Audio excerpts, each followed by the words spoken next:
Bienvenidas y bienvenidos aquí a una nueva conversación en vivo y en directo en el Desconcierto a través de nuestras redes sociales y como ya pueden ver, partimos al tiro, de golpe, así que tenemos al lado nuestro con quien vamos a estar conversando hoy en día, como cada jueves por medio que nos acompaña siempre alguien de Fundación Sol, en este caso también ya de la casa, María José Azócar.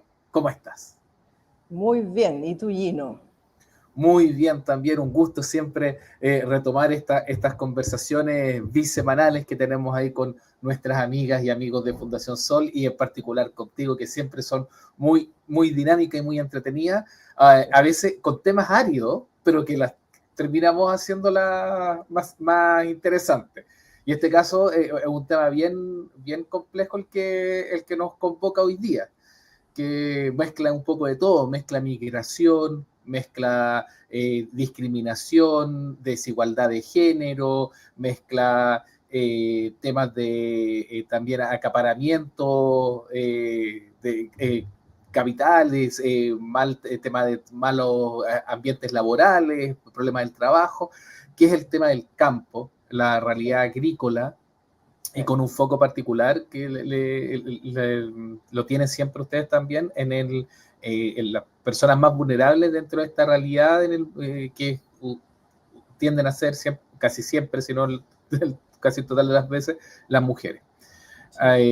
Así que lancémonos, pues, María José, con este tremendo tema porque estamos en temporada noviembre, comienza ya, es uno de los meses en que parte el boom de la recolección, el boom del trabajo temporeras, y también ahí hasta febrero también es otro clímax, pero ya estamos en esta realidad y bueno, conectémoslo con lo primero, que estamos con este vaivén de las elecciones presidenciales. Uno de los temas importantísimos del tema de las elecciones presidenciales ha sido el tema de inmigración, que lo han asociado directamente, se ha asociado al tema de seguridad.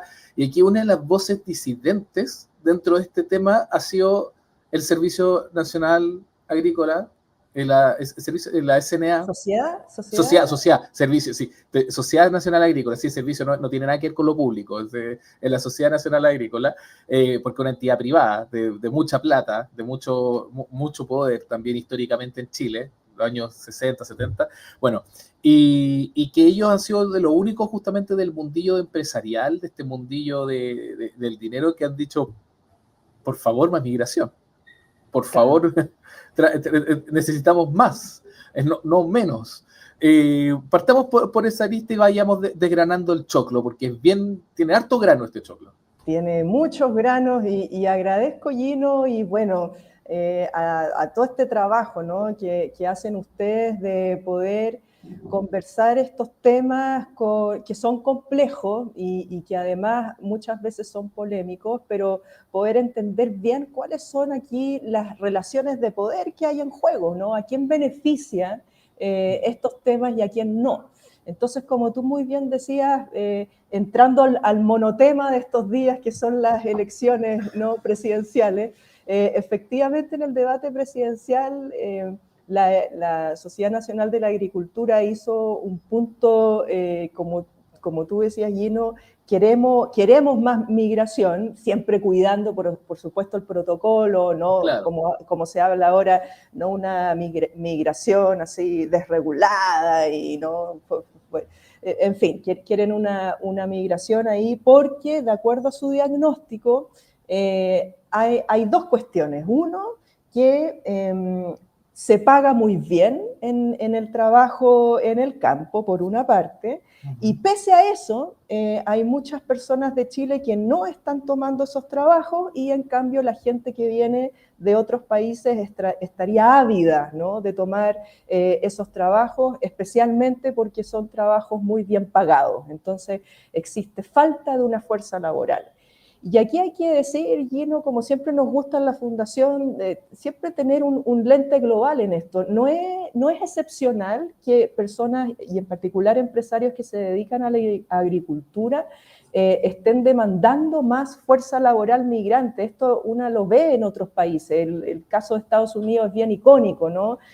Respecto a las migraciones históricas que se han tenido con personas desde México, por ejemplo, ¿no? En donde tú tienes una realidad ya en las fronteras en donde las familias son binacionales, digamos, por este ir y entrar. Pero bueno, más allá de eso, a mí me gustaría, Gino, ir desgranando, como dices tú, ese choclo que tiene dos supuestos. Uno, que se paga bien, y dos, que las personas en Chile, digamos, pese a que se paga bien, no estarían queriendo trabajar, y necesitamos más migrantes porque son flojas. Eso es lo que, porque Chile es porque son flojo. flojas, Entonces, claro. hay mucha plata y no quieren trabajar, así que, pero trabajo hay. Hay algo de eso, pero ante todo está el argumento de que genera mucho empleo el campo, ¿no? Antonio Walker, que es el presidente de esta asociación, habla de 1 millón de empleos creados. Y bueno, me gustaría ahí desgranar, y tomo también, Gino, lo que tú decías al inicio, que esta sociedad, ¿no? de empresarios de la agricultura no es cualquier sociedad, porque en el fondo la hacienda en Chile y en nuestra región tiene un peso histórico. O sea, la hacienda definió a este país por mucho tiempo, ¿no? Una herencia colonial. Sí. Entonces, efectivamente... Bueno, por algo, María José, todavía le decimos a la gente, empresarios de cualquier rubro, que son muy prepotentes, les decimos patrón de fondo. Exactamente. Hay una raigambre cultural de que siempre el gran jefe por antonomasia era el patrón de fondo, el pequeño dictadorcillo, esa persona a la que no se le podía decir que no, y que es un arquetipo. Exactamente. Y también sigue presente en la realidad, si el campo sigue ahí, sigue el patrón de fondo existiendo. Sí, Entonces, pues. Es una institución total, como se dice en sociología, ¿no? Y fue así por muchos años. Pero hay otro elemento, Gino, que tiene que ver con el campo, con la estructura hacendal, y es que, como sabemos, desde los años 70 en nuestro país se hizo una apuesta bien concreta respecto a nuestra estrategia de crecimiento, ¿no? Y la apuesta fue que, como Chile es un país pequeño, tiene que tener una ventaja comparativa, especializarse en algo y exportarlo, ¿no? Al mundo, y de esa manera vamos a crecer. Entonces, así nació toda esta estrategia de liberalizar el comercio, ¿no? Firmar tratados de comercio, especializarse en algo y exportar productos. Y la agricultura es un elemento ahí fundamental, pues, de esa estrategia comercial que ya lleva tantas décadas en nuestro país. Y para darte ahí una dimensión de lo que ha significado esta estrategia exportadora, de acuerdo al Servicio Nacional de Aduanas, en el año 2024, las exportaciones nacionales representaron algo así como 101.000 millones de dólares. Y el 59% de todo ese dinero se lo llevó la minería, ¿no? Por eso se dice en la jerga popular que la minería, bueno, es el gran ingreso de Chile, claro, por así decirlo. Claro, el sueldo de Chile. Un 59% de las exportaciones están ancladas en la minería. Y luego viene, ¿no?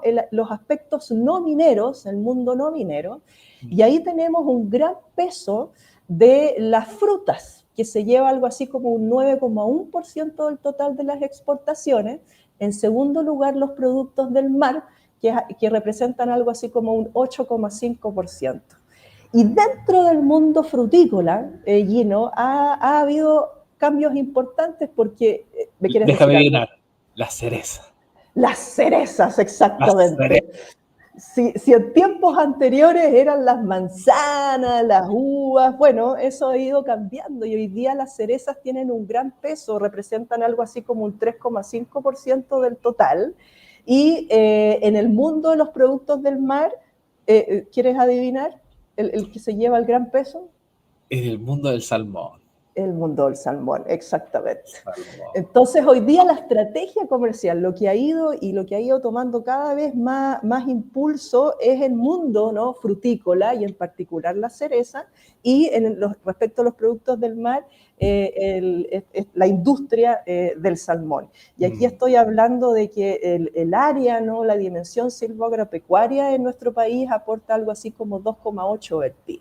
Entonces estamos hablando, como insistía antes, de una estrategia comercial de exportación donde la minería por lejos es lo más importante, pero dentro del mundo no minero, las frutas y los productos del mar, en particular salmones, han sido bien importantes. Y a propósito de las cerezas, que tú te reías, Gino, hay datos interesantes sobre las cerezas. Me puse a estudiar estos días sobre el mundo de las cerezas, y bueno, básicamente ese ha sido un negocio impulsado por Asia, ¿no?, en particular por China. Por China, sí. Porque hay una particularidad cultural allá, por una parte el rojo. ¿Por dónde anda uno de los nombres de la contingencia hoy día? Don Eduardo Frei Ruiz Tagle anda en China. Sí, hace rato que Eduardo Frei está trabajando, ¿no?, para ese negocio asiático. Sí.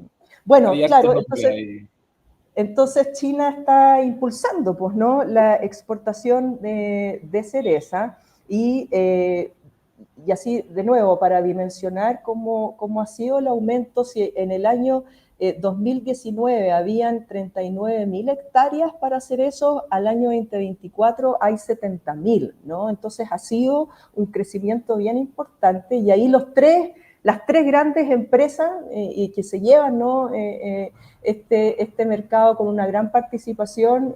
Una pertenece a la familia Garcés, Garcés Fruit se llama, la otra a la familia Soler, que se llama Copefruit, y la tercera, que es de capitales internacionales, es Dole, ¿no?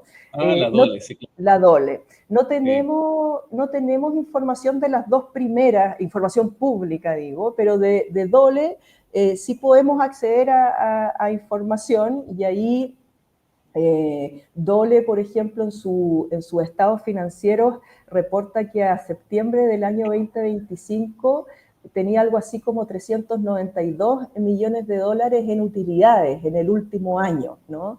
Para darles a quienes nos escuchan y a quienes nos están viendo una dimensión de lo que significan estas empresas multinacionales dedicadas al sector frutícola. 392.000 millones de pesitos 300, de ganancia neta. De ganancia, ¿no? Al bolsillo. 392 millones de dólares, sí. Y hay otra empresa que es Hortifruit, de la cual no es una gran jugadora de las cerezas, pero sí de los berries o de los frutos rojos, ¿no? Los arándanos. Arándanos, etcétera. La frutilla, la frambuesa. Exacto. Hoy estamos en la hora del almuerzo, así que nos va a estar dando hambre aquí a los que no nos escuchan en el desconcierto. Oye, María José. Déjame darte un datito sobre Hortifruit, que es como la gran jugadora aquí respecto a los frutos rojos. Bueno, 193 millones de dólares tuvo de ganancia Hortifruit. Entonces, para poner esto en perspectiva, la exportación de frutas es un muy buen negocio con grandes utilidades, que ha crecido en términos, ¿no?, de hectáreas cultivadas y en términos de ganancia en los últimos años, ¿no? Y eso nos da una referencia del poder, por ejemplo, de organismos como la SNA, como tú decías.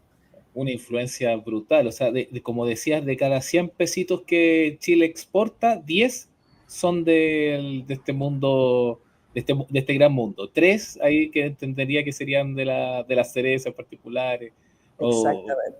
Es mucho, claro, la mayoría de 60 uno se deja obnubilar por la minería, con esos 60 pesitos, esos 100, pero no deja de ser. Casi un 10% hay de todo este mundillo, y de ahí, claro, son utilidades millonarias que no se expresan. Como suele, sorpresa, qué sorpresa, en industrias con ganancias millonarias cuyos cuyas mismas ganancias y buena bonanza no se expresa en los sueldos de las personas que trabajan y que justamente levantan o realizan las labores que permiten subsistir a esas empresas. Exactamente, ahora empezamos a desgranar el choclo, como tú sugerías al inicio, ¿no? Entonces, claro, por una parte decía el señor Walker, que aquí hay que recordar también, es de una familia, ¿no?, de 9 hermanos, en donde hay personas, sus hermanos han tenido cargos públicos, ¿no?, en distintos gobiernos, en fin, es una familia además... Apellido con relevancia.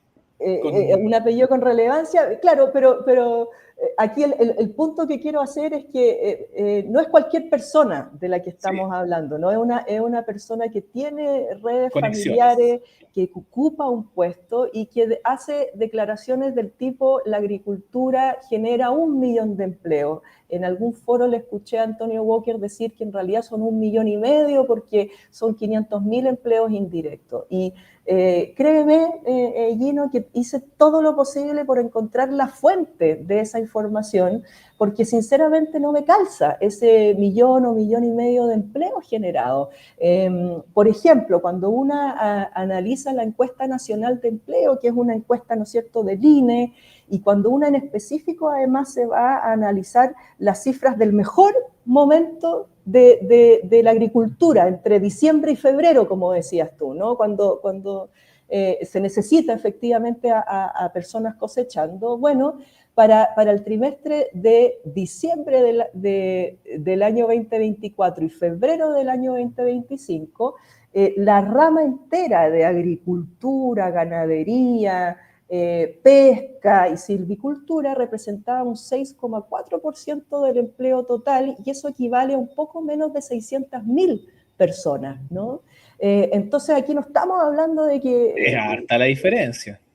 Es harta la diferencia, y por eso te digo, desde toda la honestidad intelectual no entiendo de dónde saca ese número de 1 millón o 1,5 millones de empleo. Y de hecho... Sí, cuando un temazo, disculpa eso, María José, vale, vale. Un temazo que es la falacia de la autoridad, el cómo, porque también uno, ahora tú, claro, lo estudiaste, lo analizaste, y te das cuenta que no tiene asidero, o no tiene pruebas, quizás están, pero no están públicas, pero, No sé qué está calculando. A nadie se le ocurrió cuando él lo decía, o en la prensa, con los periodistas con los que habló, pero ¿cuál es su fuente? ¿Cuál es la fuente? Sí. No, porque uno lo da por... el presidente de la Sociedad Nacional Agrícola tiene que saber cómo va a estar diciendo algo, sacando algo del sombrero. Entonces hay una poca fiscalización a cierto tipo de autoridades. Te pasa mucho también con gente de la CPC, pasa mucho con distintas autoridades, distintas instituciones de años, y que se tiende a tomar la palabra como la noticia. Y eso igual es un riesgo. Claro. Una interpelación directa a tus colegas, ¿no? A los mismos medios de comunicación. O sea, si hay algo que necesitamos cuando queremos aspirar por democracias robustas, es que tengamos a colegas, ¿no?, del periodismo interpelando a quienes tienen posiciones de poder, pues haciendo preguntas, ¿no?, respecto a fuentes. Efectivamente, yo creo que el punto que tú haces, Gino, además uno lo está observando en otros países también, en donde tú tienes, claro, estoy pensando en Donald Trump, en donde hoy día está censurando, ¿no?, quiénes periodistas pueden entrar a las conferencias de prensa, está eligiendo con el dedo, bueno, que son prácticas dictatoriales al final. Sí. Bueno, pero siguiendo con el punto del supuesto alto empleo que genera la agricultura, hace unos días atrás, el Observatorio Laboral de la Universidad de O'Higgins, de hecho, armó un seminario, y en ese seminario específicamente orientado a la región, porque O'Higgins y el Maule son como las grandes regiones, ¿no?, que finalmente es en donde están estas hectáreas exactas, la canasta de alimentos, ¿no?, nace de ahí. de frutas, etcétera. Bueno, y en ese observatorio laboral, de hecho, se nos decía que respecto a la región han disminuido los empleos. Y en el año 2014 habían 120.000 personas ocupadas en la rama, al año 2025 habían 81.000. Entonces aquí marco el punto, ¿no? O sea, esta rama no es un área que genere altos empleos por sobre el millón, y lo que ha ocurrido en algunas regiones es, de hecho, que el empleo ha disminuido, ¿no? Por ejemplo, en la región de O'Higgins. Eso por una parte. Se automatizan procesos, se invierte en tecnología.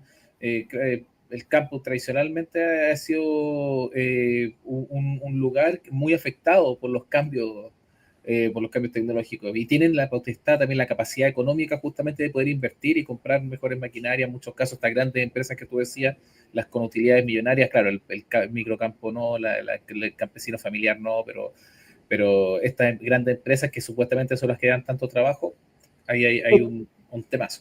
Ahí el observatorio comentaba efectivamente la importancia de la automatización, pero también hay otras razones que es a lo que me gustaría conversar en unos minutos más, y que tiene que ver con la calidad del empleo. Hoy día se explota, ¿no? a las personas que trabajan en la agricultura. Pero antes de tocar ese tema, también me gustaría tocar desgranando el choclo, Gino, otro punto que hace Antonio Walker y que tiene que ver con que se paga muy bien, además, en el campo, ¿no? Y Walker hablaba de que se podía sacar suculentos sueldos, ¿no? Bueno, de nuevo, cuando uno va a las fuentes del INE y, por ejemplo, a la encuesta suplementaria de ingresos, la mitad de las personas que están ocupadas en la rama de la agricultura, toda la rama, agricultura, ganadería, silvicultura y pesca en Chile, tiene ingresos menores a 500.000 pesos. Es decir, ingresos menores al salario mínimo. Entonces no estamos hablando acá de personas, ¿no? que se hagan supermillonarias gracias al trabajo en el campo. Y lo que sí sucede, y de esto tenemos evidencia ya por largo tiempo, y ante esto Antonio Walker es totalmente mudo, digamos, no dice nada, que tiene que ver con la precaria calidad de los empleos. La agricultura, la rama, ¿no? Es la rama que generalmente gana en los rankings de informalidad. Generalmente está entre el 40 y 41% de informalidad. Eso es muy superior al promedio, ¿no? que uno observa respecto al resto de las ocupaciones.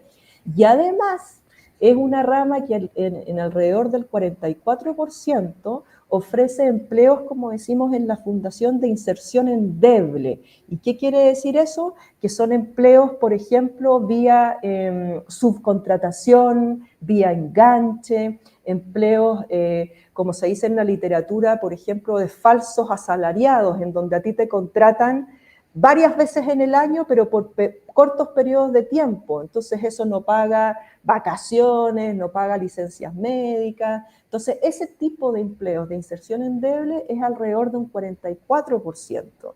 Y si unimos a eso este 40% de informalidad, estamos hablando que la mayoría de los empleos de la rama de la agricultura, ganadería, pesca, silvicultura, son empleos de baja calidad, pues, de alta precariedad.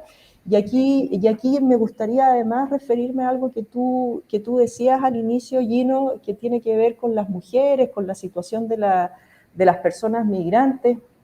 Cuando una además va a los números y una analiza quiénes tienen en el mundo de la agricultura empleos temporales versus permanentes, bueno, un 71% de las mujeres están insertas en empleos temporales versus un 52% de los hombres.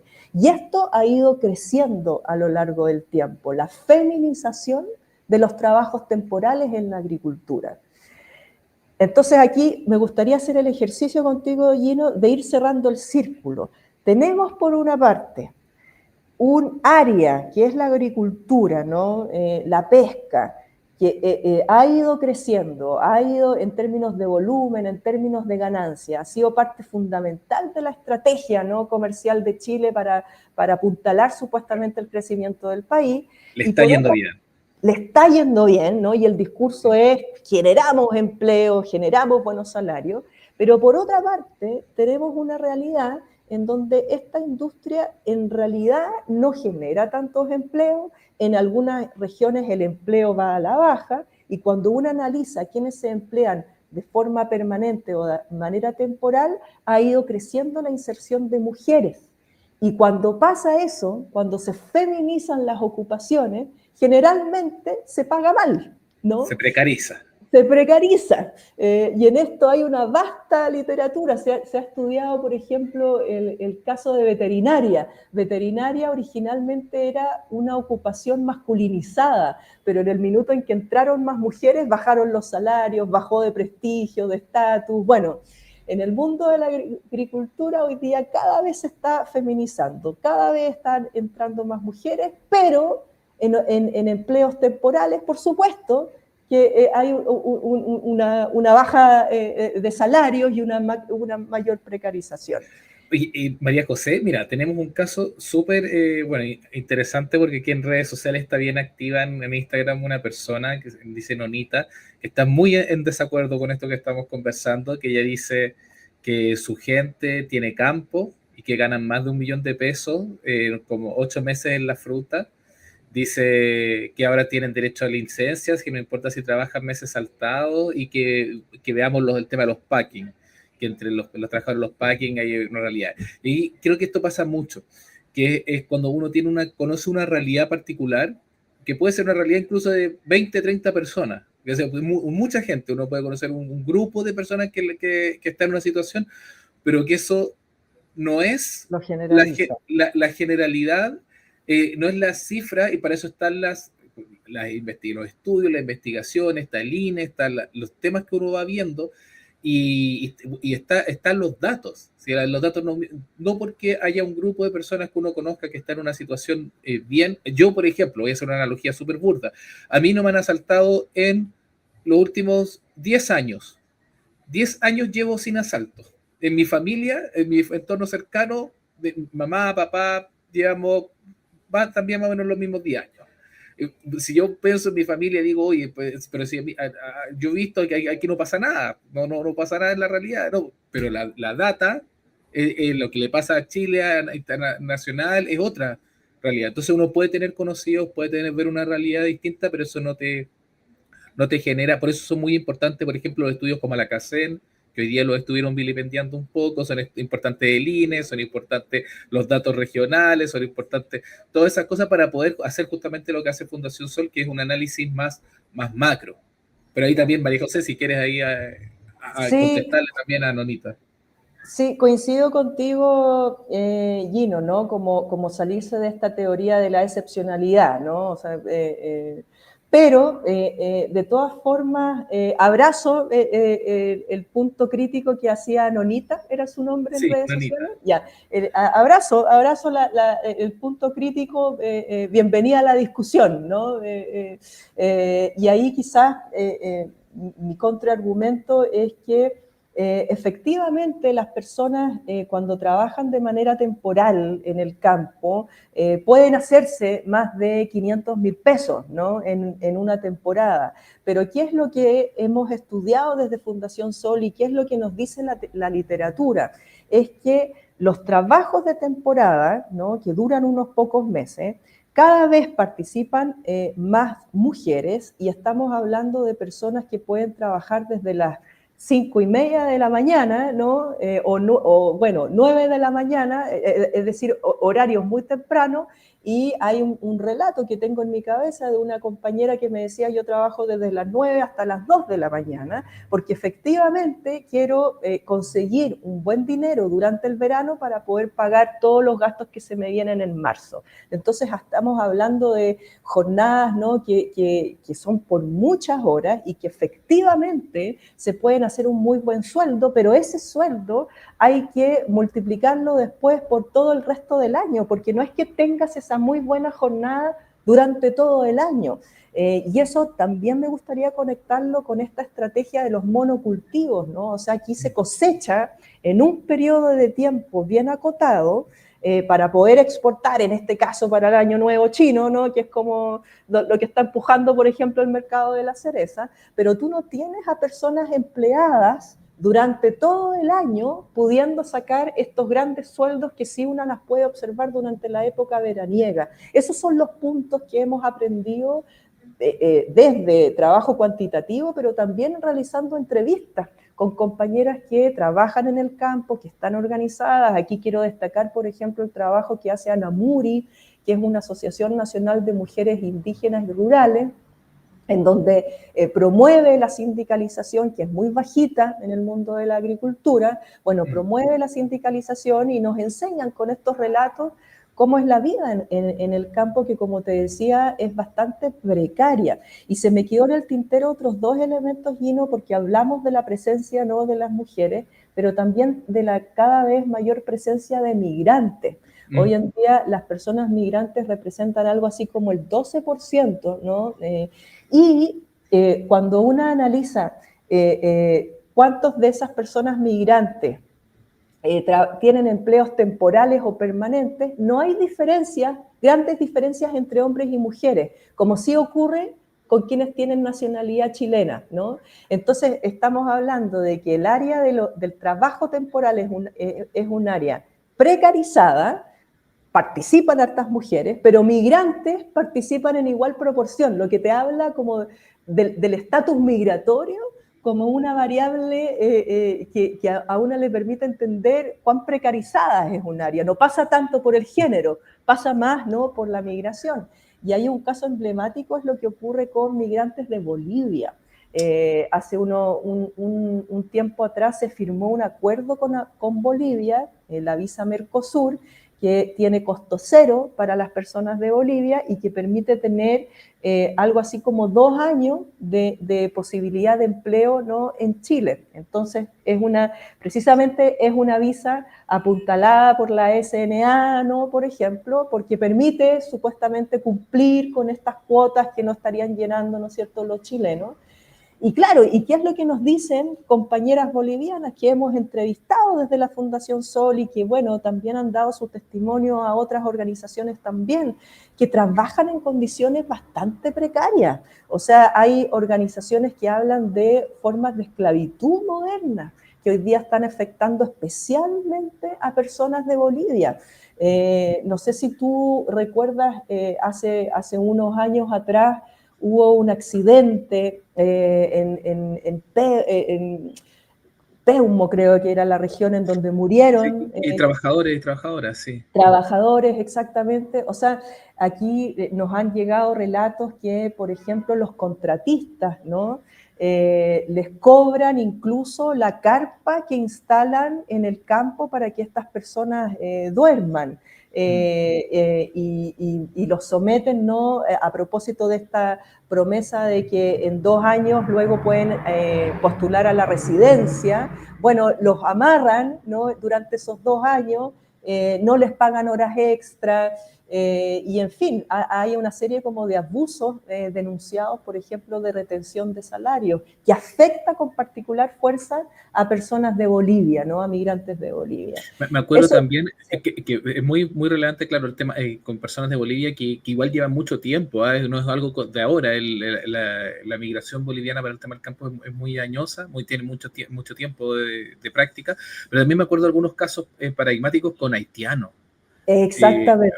Habían unas situaciones pero brutales de engaño, los hacían trabajar, los dejaban botados, no les pagaban, las condiciones precarísimas. Entonces también hay muchas realidades, porque son todas las realidades respetables. Se respeta, si es que, como nos contaba la persona antes aquí en redes sociales, que tiene la suerte de conocer gente que tiene una buena realidad en el campo, bien, pero hay muchas otras realidades que son brutales, bueno, lo que mencionaba, y es por eso es bueno escuchar estas organizaciones, y es muy bueno que existan. Recordemos Anamuri, dijiste que esta organización, Anamuri. Anamuri, Sí.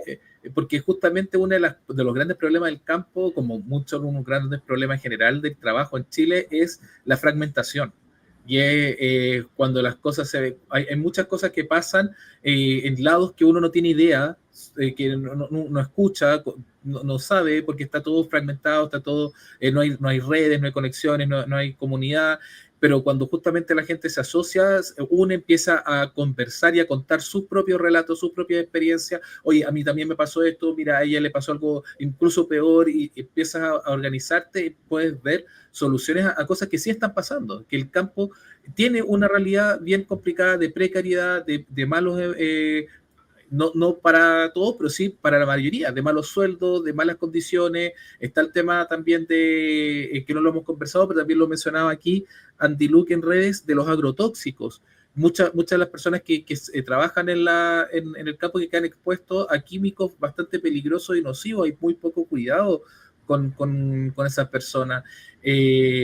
Está todo el tema, también lo mencionaste recién, el tema de los monocultivos, y si todo lo que estamos haciendo tiene esta lógica exportadora, perdemos soberanía alimentaria, porque siempre el privilegio va a ser la ganancia económica, y no que Chile tenga asegurado su bolsón de comida.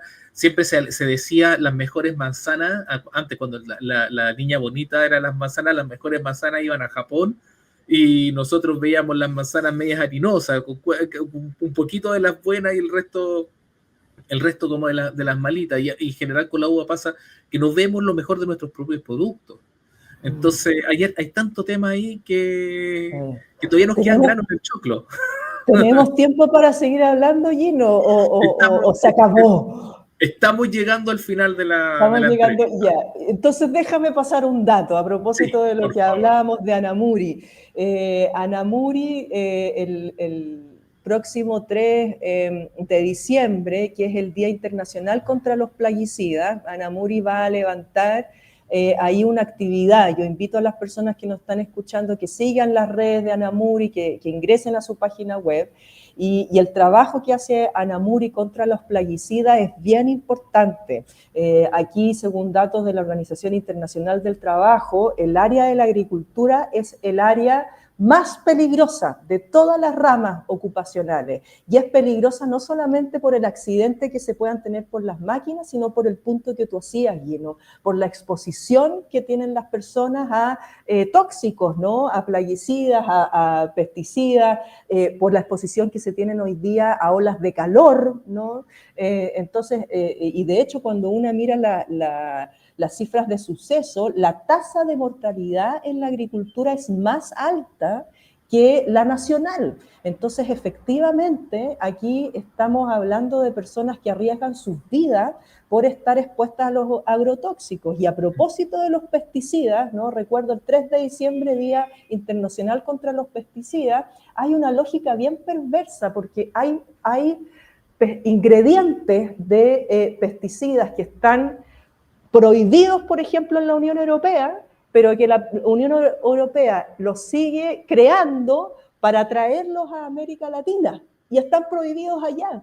Y hoy día estamos hablando algo así como 28 ingredientes, ¿no?, que están prohibidos, pero que circulan acá en nuestro país. Y es verdad que tenemos, por así decirlo, una lista que se va actualizando cada cierto tiempo de prohibiciones de ingredientes, pero como te decía antes, tú tienes, por ejemplo, la Agencia Internacional de Estudios contra el Cáncer ha detectado y ha prohibido ciertos ingredientes de plaguicida, pero una los sigue encontrando, ¿no es cierto?, en Chile, y quiero nombrarlo, es el diacinón, el malatión y el glifosato, prohibidos por esta Agencia Internacional contra el Cáncer, pero que siguen circulando acá y que sirven para el control de insectos, mosca de la fruta, etcétera, ¿no? Entonces, es, por así decirlo, un negocio que por una parte le crea ganancia, ¿no?, a empresas del norte global porque producen estos tóxicos y los venden en América Latina y en particular en Chile, y además son plaguicidas que exponen a las personas, a la clase trabajadora, ¿no?, del mundo del campo, a una muerte, y que es una muerte además lenta, porque el cáncer no te aparece inmediatamente, ¿no? Te aparece. Entonces, nada, ahí yo invito a las personas que nos están escuchando a seguir las redes sociales de Anamuri, a seguir su trabajo, a seguir sus denuncias, y de nuevo, abrazo ahí a Nonita, ¿no?, que tenía ahí su particular visión, pero también a informarse, ¿no? de qué es lo que sucede en general, como decías tú, Gino, con la situación de contratistas, que en sus formas de relación laboral finalmente terminan muchas veces precarizando a ciertos grupos de trabajadores como migrantes y como mujeres. Más que contundente, María José, y claro, y también los créditos a Andy Luke, que era quien nos escribía Es en las verdad, redes sociales y que dijo lo de los agrotóxicos, así que es ahí verdad. que lo mencionó. Bueno, como siempre, mira, si yo pestañé y llegamos aquí al final de la conversación. Nos quedaron muchos temas, pero por lo mismo es que tenemos este espacio permanente ahí cada 2 semanas con todas nuestras amigas y amigos Fundación Sol. Bueno, quizá no nos toque en la próxima sesión, pero nos volveremos a encontrar, María José. Sí, y anda a almorzar, Gino, que nos dio hambre con esta Oye, conversación. sí, me estoy pensando más en el postre que en el almuerzo con los arándanos, las frutas, las cerezas y todo eso. Muy bien. Nos vemos y muchas gracias a todas y todos por acompañarnos nuevamente en el Desconcierto. No se olviden de suscribirse al canal de YouTube, darnos like y seguirnos en las redes sociales en X, Facebook, Instagram y TikTok. Hasta la próxima. Chao.